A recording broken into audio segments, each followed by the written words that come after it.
Morning I learned I would not be walking my own daughter down the aisle. I was standing in the kitchen of the house I'd lived in for 31 years, holding a printed receipt from the bank for $63,000. The transfer had cleared at 7:42 a.m. The receipt was still warm from the printer. My name is Wendell Carmichael. I'm 62 years old. I spent 38 years as a structural engineer for a bridge consulting firm in Charleston, South Carolina, and I retired 4 years ago. 3 months after my wife Marlene packed 2 suitcases and told me she'd been unhappy for longer than either of us had been willing to admit. We didn't fight about it. There wasn't much left to fight about by then. The divorce was clean and quiet, the way most things between us had become. She moved to Asheville to be closer to her sister. I kept the house. We share custody, if you can call it that, of one grown daughter named Hadley, who is 31, who works in pharmaceutical sales, and who has been the only thing in my life I have never doubted for 1 second since the day she was born. I called Hadley to confirm the transfer. Hey, sweetheart, that wire went through. The venue's got their final payment. You're all set for the 18th. Oh. A pause. Music in the background. A woman's voice I didn't recognize, laughing about something. Yeah, Dad. Thank you. Yeah, thanks. So what time should I come Friday for the rehearsal dinner? I figured I'd swing by the venue early in case they need help with anything. The pause this time was longer. Then a different voice came on the line. Male. Younger. Confident in the way men get when they're used to people listening to them. Wendell. Hey, it's Tate. My future son-in-law. He'd never called me by my first name before. Right up until that moment, it had always been Mr. Carmichael, said carefully like he was practicing. Tate. Hey, so listen, about the rehearsal dinner. We've been talking and we're trying to keep it really tight, just the bridal party and immediate family on my side. My mom's people came in from Boston and we want it intimate. We figured you'd understand. I switched the phone to my other hand. The kitchen window over the sink looked out on the same dogwood Marlene and I had planted the year Hadley was born. It was in full bloom. White petals scattered across the grass like somebody had spilled a bag of rice. Tate, I'm Hadley's father. I'm walking her down the aisle on Saturday. There was a small sound on the other end, a sort of half-laugh, half-throat clearing. Yeah, so, about that. Hadley and I have been talking. With your situation, with her mom and everything, we thought it might be cleaner if Marlene and Russell walked her down together. As a unit. Russell's been around for a while now. He's been a really steady presence. And it just photographs better, 2 parents on each side. Russell. Marlene's husband of about 18 months. A real estate appraiser she'd met at a wine class. A perfectly fine man. I had no reason to dislike him beyond the fact of who he was to my ex-wife. I had met him exactly twice. Hadley? I said. I could hear her in the background now. Hadley, please get on the phone. She came back on. Her voice was small. Dad, it's complicated. Russell's been so good to Mom. And Tate's right that it'll look better in pictures. You're still going to be there. You're paying for everything. You're the most important person there. Just not in the procession. Don't make it about that. I'm not making anything about anything, sweetheart. I'm asking a clarifying question. Am I walking you down the aisle or not? Dad. Hadley. A long quiet. Then, no. Mom and Russell are. I told her I understood. I told her I'd see her Saturday at 2. I set the phone down on the counter beside the wire transfer receipt. $63,000 for a venue in Beaufort, a caterer flown in from Charleston, a string quartet, a photographer Hadley had been following on Instagram for 3 years, and a dress that cost more than my first car. I had covered it all over 14 months of payments. Never once asked her to make a different choice. Never once asked her to scale back, because that is what I believed a father does for his only daughter.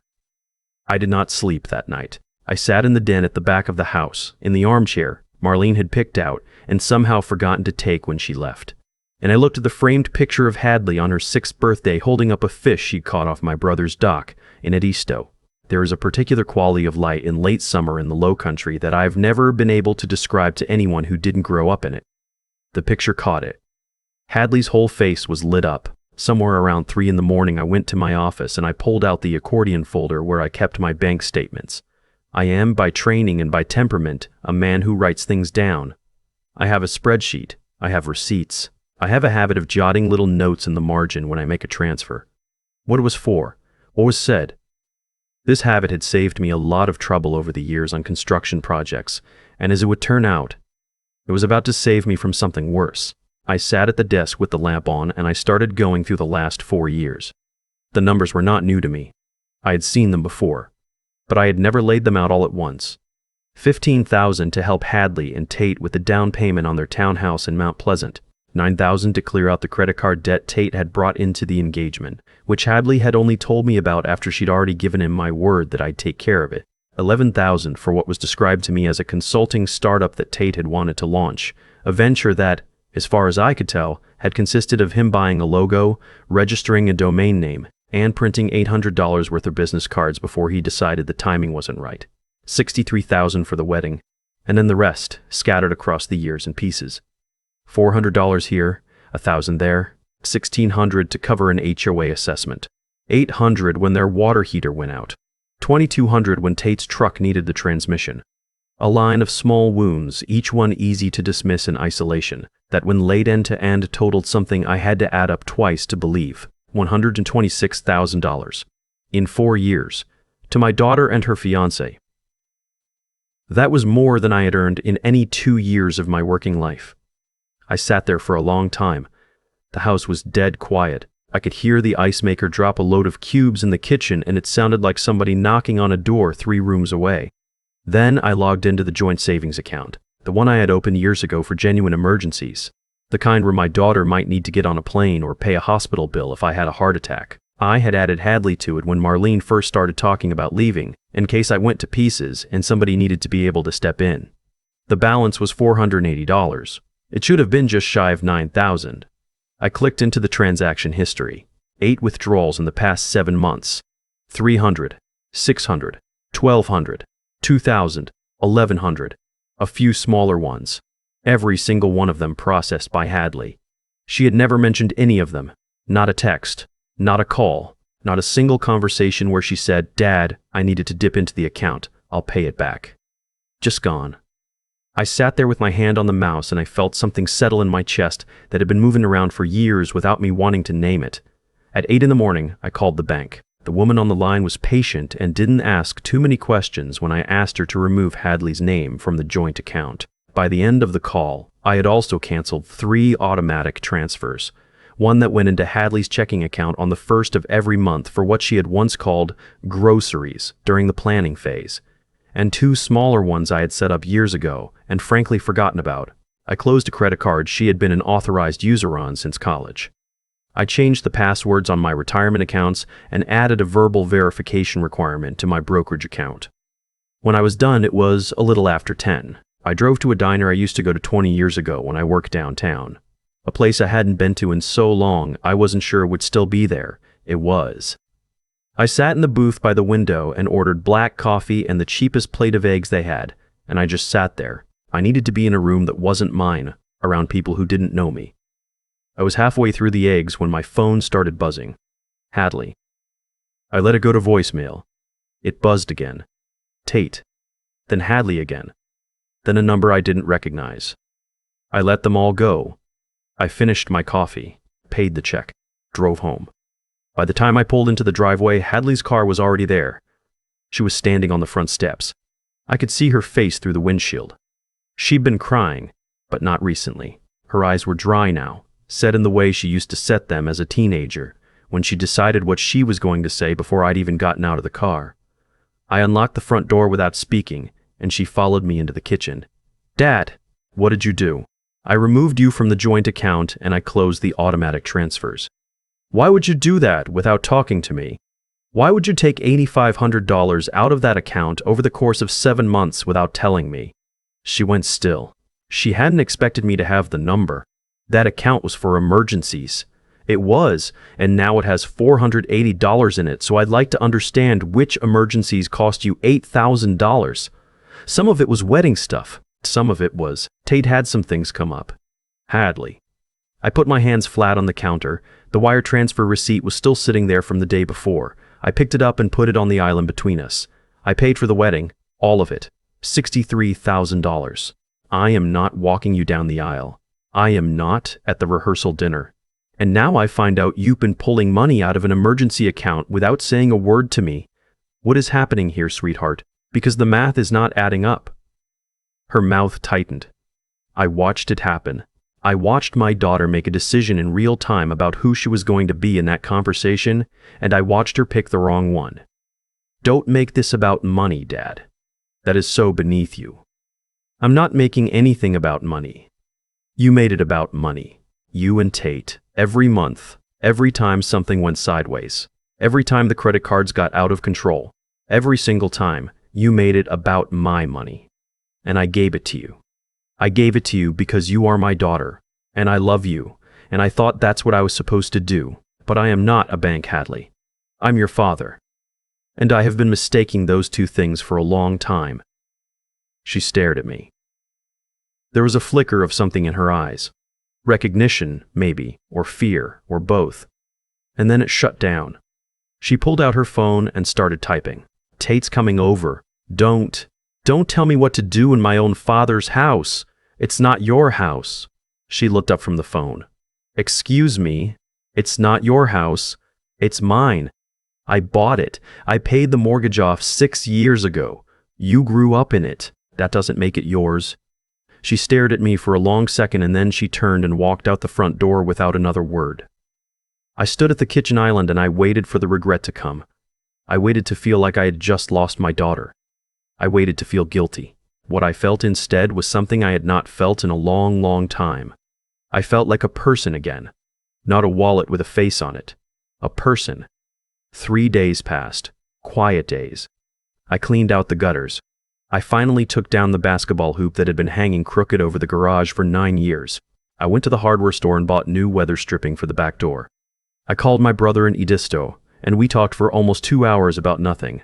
The way men our age talk when we are trying not to talk about the things that actually matter. On the third evening, in the middle of cleaning out a hall closet I'd been avoiding since the divorce, I found a shoebox of Marlene's old letters and journals that she'd left behind in the move.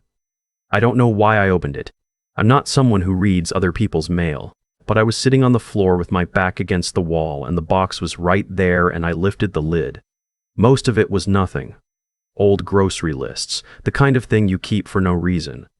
But underneath, everything was a small spiral notebook with a blue cover. I recognized her handwriting on the first page.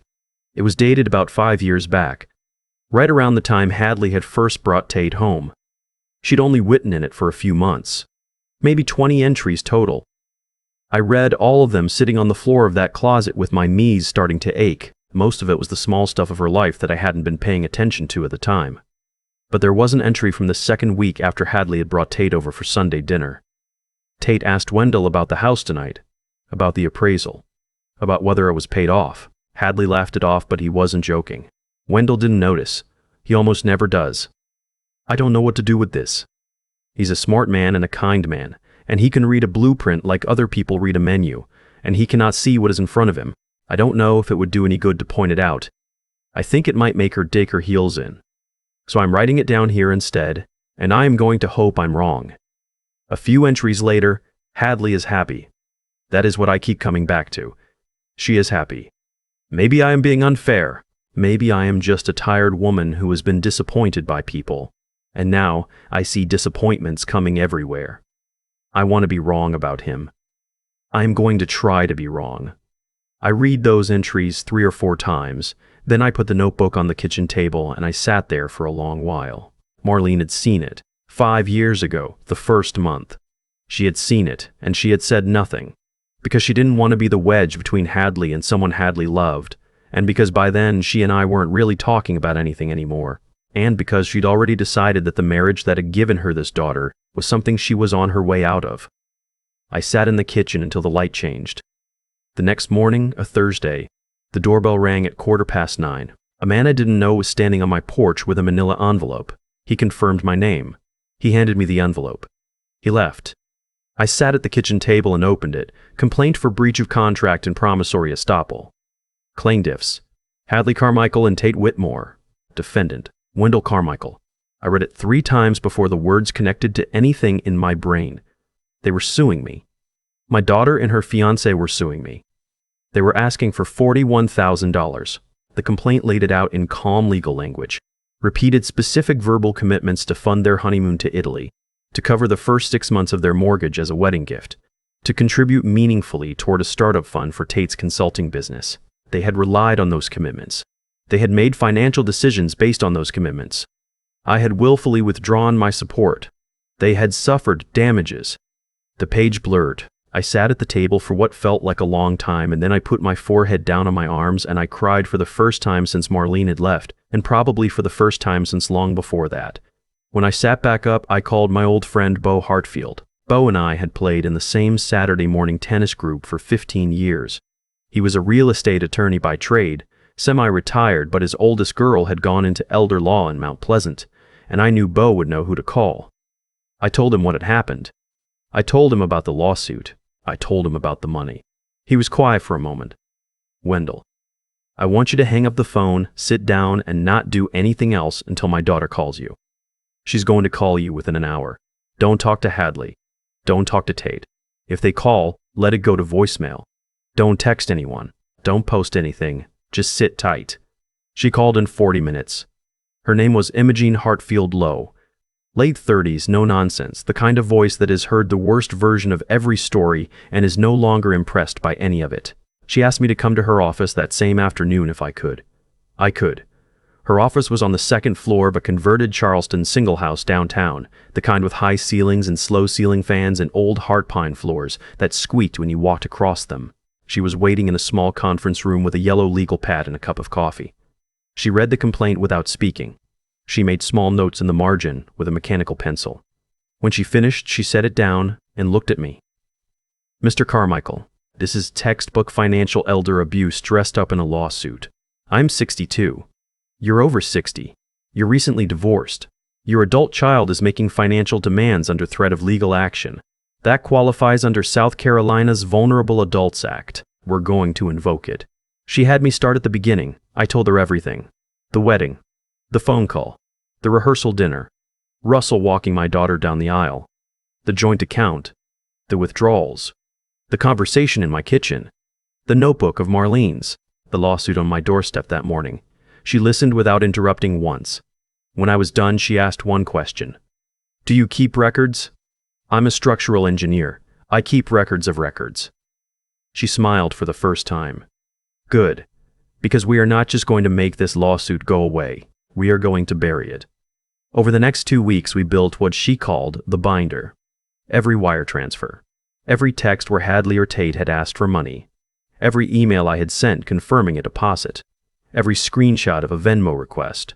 Every line item annotated with a date and an amount, and, where I had them, my margin notes from the time. Imogene organized it all with tabs and a summary sheet at the front that totaled to $126,000 over 48 months. I also called my brother Cyril and asked if he'd be willing to come over from Edisto and give a statement. Cyril had been at the house the previous Thanksgiving when Hadley and Tate had come for dinner, and he'd been sitting at the table when Tate had floated the idea of me putting in the $30,000 to seed his consulting startup, and he'd been sitting there when I had said, plainly and in front of everybody, that I would help him get started with a small loan, but that I was not in a position to be making large gifts going forward, and that I needed Tate to understand that. Cyril remembered the conversation. He remembered Tate's face when I said it. He was willing to put it in writing and to testify if it came to that. That detail, Imogene told me, was the spine of our defense. Their entire case rested on the claim that I had made repeated, specific verbal promises. Cyril's account of a single conversation at my own kitchen table, in front of 3 witnesses including my brother and his wife, directly contradicted that. 2 weeks before the hearing, Hadley came to the house. I heard the car in the driveway and I knew it was her before I looked. I opened the door. She was standing on the step in jeans and a sweater I'd bought her for Christmas the year before. She looked thinner. She looked tired. "Dad, can I come in?" "No." She blinked. "I just want to talk." "You can talk. You can talk right there." "I'm not inviting you in until your lawyer drops a complaint against me. Those are the rules of the situation you created. Tate doesn't know I'm here. That's between you and Tate. It doesn't change my answer." She looked at the porch boards, then up at me. "I made a mistake." "Which one?" "The lawsuit. That's a start. Dad. I don't know how this got so big. Tate said it was the only way to make you take us seriously. I take you very seriously, sweetheart. I have always taken you very seriously. That is the entire reason this has happened. Because I took you so seriously for so long that I stopped taking myself seriously at all. She started to cry. I did not move. What do you want me to do? I looked at my daughter. Standing on the porch of the house she had grown up in. The dogwood was past blooming now. Petals all over the grass. I want you to think about what kind of person you want to be, Hadley. That is the only thing I want from you. I am not asking you to drop the lawsuit. I am not asking you to apologize. I want you to spend the time between now and the hearing thinking very carefully about who you are willing to be in order to get something you have decided you deserve. And then I want you to live with whatever you decide. She stood there. She didn't say anything. After a minute, she turned around and walked back to her car. I went inside and called Imogene. Hadley just came over. What did she say? That she made a mistake. Did she offer to drop the suit? No. Then we proceed. The hearing was on a Tuesday morning in late October. The courtroom in the Charleston County Judicial Center is not impressive. Fluorescent lights, worn carpet, the cheap pine paneling that all county courtrooms seem to have. Tate and Hadley sat at the left table with their attorney, a sharp young man in a suit too good for the room. Imogene and I sat at the right. Cyril was in the gallery behind us, in a sport coat I hadn't seen him wear in 20 years. The judge was a woman in her late 50s, named Loretta Halsey. Reading glasses on a chain, the kind of measured quiet that suggested she had heard a lot of family ugliness in her career, and was unsurprised by any new version of it. Their attorney went first. He was good. He laid out promissory estoppel with care. He read aloud from text messages where I had told my daughter things like, "Don't worry, sweetheart, we'll figure it out. And I want this day to be everything you've dreamed of. And I've got you."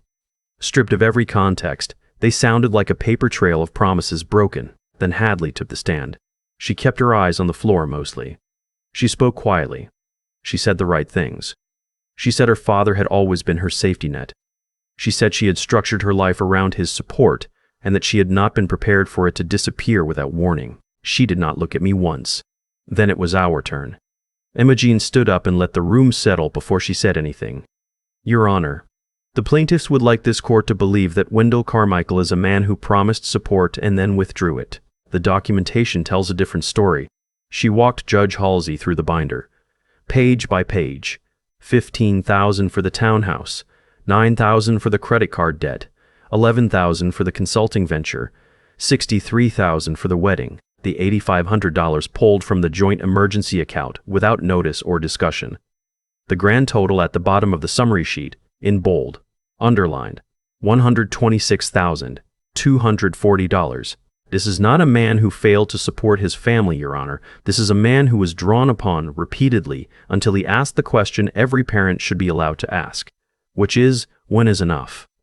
Then Cyril took the stand. He spoke the way my brother always speaks, slowly, without ornament, like a man reading off a list of things he is sure of.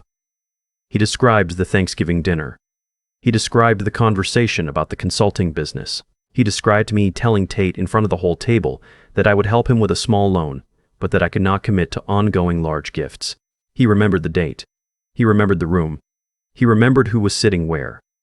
Their attorney cross-examined him hard. Cyril did not move an inch. Then I testified. I told the judge about the phone call confirming the transfer, about being told I would not be at the rehearsal dinner, about being replaced in the procession, about finding 8 withdrawals from the joint account spanning 7 months, about my daughter coming to my house 2 weeks before the hearing and saying she'd made a mistake and not offering to drop the suit. Your Honor, I said, I would have given my daughter anything I had. I did give her most of what I had over 4 years. The moment I stopped giving, she filed a lawsuit against me. I don't believe that is a daughter asking for her father's help. I believe that is something else. The room was quiet. Judge Halsey took off her reading glasses. Let me make sure I have this correctly, she said, turning to the plaintiff's table. Your clients have received approximately $126,000 from this man over a 4-year period, including the full cost of their wedding. And they are now before this court asking for an additional $41,000 because he declined to fund their honeymoon to Italy and the first 6 months of their mortgage. Your Honor, the specific verbal commitments, alleged verbal commitments, counsel expressed parental intentions to support an adult child are not enforceable contracts. They never have been. They never will be, particularly when, as the defense has demonstrated at considerable length, your clients have already received support far exceeding any reasonable measure. She turned to Hadley and Tate directly. This pattern comes before this court with some regularity. Adult children who have come to regard parental generosity as a contractual obligation, who respond to its withdrawal with litigation. I want to be very clear about what this court thinks of that pattern, since I have the opportunity. It is shameful. It is, in many cases, illegal under the Vulnerable Adults Act of this state, and it is something I have the discretion to address. She picked up her pen. The plaintiff's claim is denied in full. The plaintiffs are ordered to pay the defendant's legal fees in this matter. Furthermore, I am referring this case to Adult Protective Services for review as a potential matter of financial exploitation of a vulnerable adult. The gavel came down. I sat there for a moment and let it settle. In the hallway outside the courtroom, Imogene shook my hand. Across the corridor, Tate was already on his phone, his back to Hadley. Hadley was standing alone by a window. She looked over at me. I looked back at her. I did not walk over. She did not walk over. After a moment, I turned and walked out of the building. The air outside smelled like the salt marsh and like somebody's cigarette and like the city had just rinsed itself off in a passing rain. I drove home with the windows down. In the months that followed, things changed in small ways and large ones. I sold the house. I had been keeping it like a museum to a marriage that had ended 4 years ago, and a daughter who was no longer the person I had raised. I bought a smaller place out on the Wando River, 2 bedrooms and a screened porch and a dock, just big enough to fish from. I started going down to my brother's place and at a stow on the weekends. We took his boat out to nothing in particular. We didn't talk about Hadley. I joined a Tuesday morning breakfast group at a diner on Coleman Boulevard. 6 men, all of us north of 60, all of us divorced or widowed or somewhere in between. We complained about our knees and our property taxes, and we laughed at things that were not really very funny, because we were all glad to be in a room with other men who understood. I started volunteering on Saturdays at a woodworking shop a friend of Cyril's runs over in West Ashley. We make rocking chairs for nursing homes. I am not particularly good at it. I am getting better. I flew to Phoenix in February to see an old college roommate I hadn't spoken to in 11 years. We sat on his back patio and drank cheap beer and talked about getting old, as if it were a thing happening to other people. I lived. Not for Hadley, not for Marlene, not for the version of the family I had been carrying around in my head for most of my adult life. For myself. It felt strange at first. Then it felt right. 4 months after the hearing, my phone rang at 11 on a Sunday night. Hadley. I almost let it go. I answered. She was crying, the way she used to cry when she was 8 years old and something had really hurt her, before she'd learned to be careful about who she cried in front of. Dad, Tate left. I sat down on the edge of the bed. He's gone. He cleaned out the joint accounts, but townhouse is in his name. Dad, I didn't know. He put it in his name when we refinanced. I'm trying to figure out what I even have left. I listened. I knew he was. I knew, and I didn't want to know. He kept telling me you owed us, Dad. He kept telling me that was just how it worked. That was what your generation was supposed to do for ours. And I let myself believe it, because it was easier. Because I wanted what he wanted. Dad, I am so sorry. I waited a long time before I said anything. It means something, sweetheart. Does it? Yes. We talked for almost 3 hours, about her mother, about when she was little, about the dock at Edisto, about what she actually wanted her life to look like now that she had to figure out what that meant on her own. It was the most honest conversation she and I had had since she was about 15 years old. Before we hung up, I said, Cyril's coming over Saturday. We're going to sand down a set of rockers for the home in Goose Creek. You can come help if you want. She came. She was terrible at it. We laughed at her, and she laughed at herself, and at the end of the day we stood in the parking lot of the shop, and she hugged me for the first time in almost a year, and I let her. I am not telling you this story to tell you that everything was healed. It isn't, entirely. There are things between my daughter and me that may never fully knit back together. The lawsuit happened. I cannot pretend it didn't. But I am 62 years old. I spent a long time being a safety net for people who would stop seeing me as a person. I am done being that. I am her father. That is the most important job I will ever hold. And I have finally figured out, late but not too late, that being a father does not mean saying yes to everything. Sometimes it means saying no when no is the hardest word in the language. Sometimes it means letting your child fall, so that they can find out who they are when nothing is catching them. If any part of this sounds like your life, hear me. You are allowed to stop. Drawing a line is not cruelty. It is not bitterness. It is not giving up on the people you love. Sometimes it is the only way to find out who actually loves you back. And sometimes, if you are willing to walk through the hard part, you come out the other side with your life still in your hands and finally, genuinely, your own. I think about that morning in the kitchen more than I expected I would. Standing there with a wire transfer receipt for $63,000 warming in my hand while my own daughter explained, very gently, that someone else would be walking her down the aisle on Saturday. I have replayed it 100 times. And every time, the thing that surprises me is not the cruelty of it. It is how long I had been training Hadley to believe that cruelty toward me would have no consequences. That is the part nobody likes to say out loud. The lawsuit did not come out of nowhere.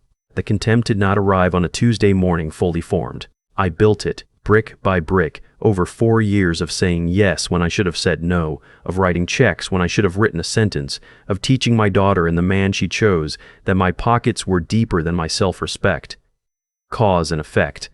I planted those seeds. I cannot honestly act surprised at the harvest. What I've learned, sitting on the porch of this smaller house out on the Wando, is that there are 3 things a man my age has to keep hold of if he wants the second half of his life to mean anything. The first is integrity, not the kind people post about. The plain, quiet kind, where what you say and what you do are the same thing, even when nobody is watching. Even when your daughter is crying on your porch, even when saying yes would be 1,000 times easier than saying the truth. I lost mine for a while. I am still earning it back. The second is judgment, the willingness to actually look at what is in front of you even when looking hurts. Marlene saw what Tate was the first month she met him. I did not see it for 5 years. Not because I lacked the intelligence, because I lacked the courage to use it. There is a difference between being smart and being honest with yourself about what you already know. I learned that distinction late. I do not intend to forget it. The third is endurance. Not the kind that lets you keep carrying something forever, the kind that lets you set a heavy thing down and live with the silence that follows. The hardest 2 weeks of my life were the ones after my daughter walked off my porch the first time. Not the lawsuit, not the courtroom, the silence. Anybody can swing a hammer once. The work is in standing still while everything in you is screaming to pick up the phone and undo it. Hadley is still my daughter. She always will be.